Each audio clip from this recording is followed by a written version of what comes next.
कांग्रेस मुक्त भारत। जी हाँ, कांग्रेस मुक्त भारत का नारा बीजेपी ने दिया था और इसको किसी भी कीमत पर पूरा करने की कोशिश कर रहे हैं कांग्रेस वाले। मेरा एक दोस्त है, मैं नाम नहीं बताऊंगा कौन सी पॉलिटिकल पार्टी को बिलोंग करता है, वो कहता है आजकल राजनीति में बड़ी मेहनत करनी पड़ती है। चुनाव से पहले वोटर खरीदो, चुनाव के बाद और मेहनत बढ़ जाती है। वैसे मजाक के अलावा on a very serious note मैं बीजेपी की यहां तारीफ करना चाहूंगा। बीजेपी ने अपना एक गोल बनाया और उस गोल को पूरा करने के लिए बड़ी शिद्दत से मेहनत कर रहे हैं। वन पार्टी वन नेशन, ये गोल है। लोग कह रहे कांग्रेस ने क्या किया? कांग्रेस ने कुछ नहीं किया। ऐसा नहीं कि कांग्रेस ने कुछ भी नहीं किया, कांग्रेस उस गोल को पूरा करने में मदद भी कर रही है बीजेपी की। हाँ, लोग कहते हैं कि आजकल कुछ पॉलिटिशियन ऐसे हैं जो पैसों के लिए अपना ईमान तक बेच सकते हैं। मानता हूं कि कुछ पॉलिटिशियन ऐसे हैं जो पैसों के लिए अपना ईमान तक बेच सकते हैं, लेकिन आज भी कुछ पॉलिटिशियन ऐसे हैं जो पैसों के लिए देश भी बेच सकते हैं। वो कुछ कौन है, आप कमेंट करके मुझे बताइए ताकि मैं भी देखूं कौन है वो। मैंने अंदाजा में बोला, मुझे मालूम नहीं कुछ। तो कांग्रेस वाले जो शिकायत कर रहे हैं कि हमारे भोले भाले विधायकों को जो बहलाया जा रहा है, फुसलाया जा रहा है, उनको रिश्वत दी जा रही है, उनको ब्राइब किया जा रहा है, तोड़ने फोड़ने की, यहाँ वहाँ शामिल करने की उनके साथ ज़बरदस्ती की जा रही है, तो मुझे एक किस्सा याद आ गया। हमारे स्कूल के पास एक तिवारी जी रहा करते थे, तो तिवारी जी की बेटी उनके पड़ोसी के साथ भाग गई। तो तिवारी जी ने अपने पड़ोसी से कहा कि तुम्हारा बेटा लफंगा है, वो मेरी बेटी को भगा के लेके गया। तो पड़ोसी ने कहा कि सही बात है, मेरा बेटा तो लफंगा है, आपकी बेटी तो ओलंपिक में हिस्सा लेने वाली थी इसलिए भागने की प्रैक्टिस कर रही थी। अब बात कर लेते हैं थोड़ा भक्तों की। मैं नहीं, सब लोग भक्तों की बात कर रहे हैं। लोग भक्तों के बारे में बोल रहे हैं कि भक्त पहले ना खाऊंगा ना खाने दूंगा फिलॉसफी की तारीफ करते थे। भक्त कहते थे कि एक पार्टी है जो भ्रष्टाचार बिल्कुल नहीं करती।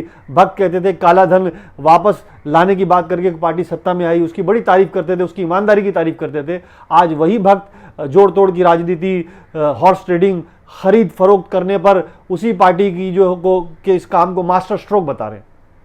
लोग कह रहे हैं कि ये जो भक्तों की जो है दोगलापंथी है। नहीं, ये उनकी दोगलापंथी नहीं है, ये दोगलापंथी नहीं है, ये जो है पंथी है, वामपंथी लोग ऐसे बोल रहे हैं। आप कुछ भी मत सोचिए। तो बात करते हैं गहलोत साहब की। उनके पार्टी के कुछ विधायकों को आजकल जयपुर के किसी रिजॉर्ट में ठहराया गया है और एक तस्वीर भी आई थी कि सारे विधायक जो योगा कर रहे हैं उनको योगा कराया जा रहा है। मेरा मानना है कि अगर उनको समय रहते मॉरल साइंस का क्रैश कोर्स करा दिया जाता तो प्राइवेटली लिया कि योगा कराने की जरूरत नहीं पड़ती।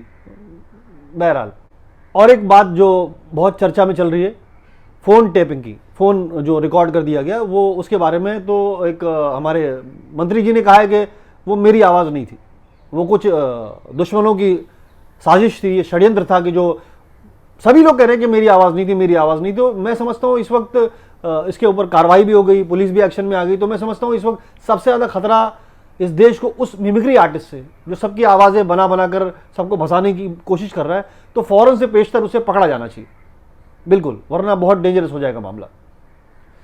अब उनकी भी बात कर लेते हैं। जी हाँ, पायलट साहब की। तो पायलट जी को लोग कह रहे हैं कि पायलट जी ने क्यों ऐसा किया। मुझे लगता है कि उनकी मजबूरी रही होगी, क्योंकि वो भी ऐसा थोड़ा बहुत मुख्यमंत्री टाइप थोड़ा बहुत कुछ बनना चाहते थे और उसकी महत्वाकांक्षा ने उनको मजबूर किया होगा, जिसकी वजह से उन्होंने ऐसा स्टेप लिया है। पायलट जी का प्लेन ने टेक ऑफ तो किया, लेकिन सही समय पे लैंडिंग नहीं मिल पाई। वो बीच में थोड़ा टेक्निकल टर्बुलेंस आ गया था, तो हो जाता है ऐसे में। हमारे मित्र हैं राम निरंजन पांडे, तो पांडे जी के बारे में मैंने आपको बताया। पांडे जी से मेरी बातचीत चल रही थी। पांडे जी का अलग ही फंडा है पॉलिटिक्स को लेकर। पांडे जी बता रहे थे देखो राजनीति में जो है ना वैसा होना चाहिए जैसा जब हम रेंट एग्रीमेंट बनाते हैं ना 1 साल का, वैसा होना चाहिए। जब 1 साल का रेंट एग्रीमेंट बनता है तो नॉर्मली उसमें 6 महीने का लॉकिंग पीरियड होता है, जिसमें आप घर छोड़ के नहीं जा सकते 6 महीने तक। उसी तरह पांडे जी कहते हैं कि राजनीति में भी होना चाहिए, जो 5 साल का जो आपको टेन्योर मिलता है उसमें 2.5 से 3 साल का लॉकिंग पीरियड होना चाहिए, जिसके अंदर कोई भी विधायक, MP, MLA अपनी पार्टी छोड़ के बाहर नहीं जा सके। पांडे जी के जानने वाले थे असलम भाई। असलम भाई बड़े धार्मिक आदमी थे। असलम भाई क्या करते थे, असलम भाई जो है उन दिनों में ये करते थे, फ्रूट लाते थे, फल लाते थे, खाने की सारी चीज़ें लाते थे, सबको समेट के सजा कर प्लेट में रखते थे और शाम में मगरिब की अजान का इंतज़ार करते थे और सलीम भाई गुटखा खाते हुए आते थे और रोज़ा खोल के चले जाते थे। पांडे जी क्या कहना चाह रहे थे मेरी समझ में नहीं आया।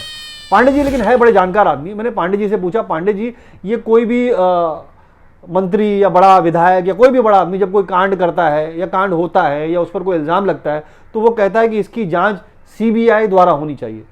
मैंने पांडे से पूछा, पांडे जी ऐसा इतने कॉन्फिडेंस के साथ वो सीबीआई से की जांच करवाने की क्यों बात करते हैं जबकि उन पर इल्ज़ाम लगा है? तो पांडे जी कहते हैं क्योंकि उनको सीबीआई के ऊपर पूरा भरोसा होता है, पूरा।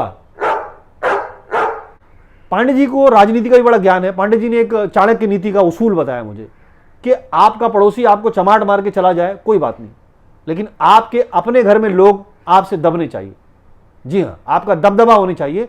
उसके लिए चाहिए कि प्रॉपर्टी के हर पेपर पर आपका नाम। हाँ, और मुझे ऐसा लगता है, मेरा मानना है कि एक सफल राजनेता वो होता है जिसे जनता अपना कीमती वोट देकर जिताती है और बाद में वो अपनी कीमत, सही कीमत खुद तय करता है और अपना भविष्य निर्धारित करता है। उसका कोई कसूर नहीं होता है, सारा कसूर कुर्सी का होता है। किसी ने क्या खूब कहा है कि कल रात मैंने साहिब कुर्सी से था कहा, पहले सा तुझ में जज्बे महरो वफा नहीं, कुर्सी नशिस्त ने मुझको पलट कर दिया जवाब, कुर्सी का है कसूर ये मेरी खता नहीं। जय हिंद, जय भारत।